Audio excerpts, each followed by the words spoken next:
오늘 윤석열 전 대통령과 군경 주요 관계자 7명의 내란 우두머리 혐의 1심 선고 결과가 나옵니다. 비상계엄 선포 443일 만에 윤 전 대통령의 내란 혐의에 대한 사법적 판단이 내려지게 되는데요. 특검은 윤 전 대통령에게 사형을 구형한 상태입니다. 현장 취재 기자 연결합니다. 신규혜 기자. 네, 서울중앙지법입니다. 네, 오늘 선고는 몇 시에 나옵니까? 네, 오늘 오후 3시 서울중앙지법 417호 법정에서 열립니다. 비상계엄 선포 443일 만에 나오는 윤석열 전 대통령과 군경 관계자 7명에 대한 사법적 판단입니다. 앞서 재판부가 선고 중계를 허가했기 때문에 오후에 YTN에서 생중계로 전해드릴 예정입니다.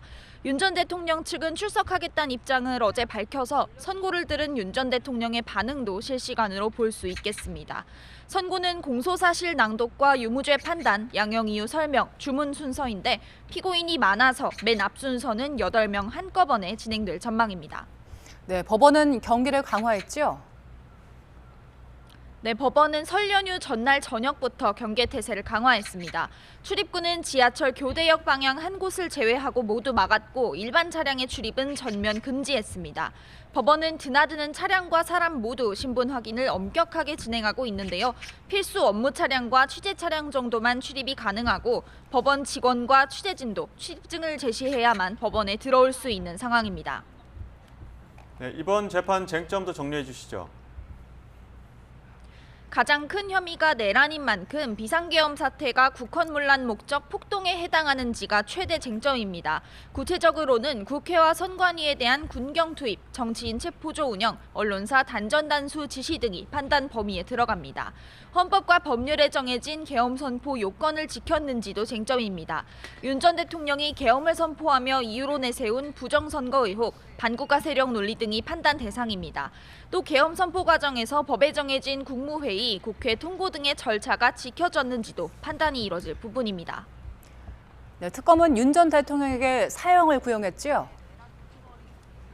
네, 특검은 지난달 윤 전 대통령에게 법정 최고형 사형을 구형하면서 12.3 비상계엄은 윤 전 대통령이 권력을 독점하기 위해 일으킨 국권문란 목적의 폭동이라고 규정했습니다. 특히 윤 전 대통령과 일당이 헌법적 가치를 수호해야 할 의무가 있는데도 이 같은 일을 저지른 만큼 전두환, 노태우, 신군부보다 엄한 처벌이 필요하다고 강조했습니다.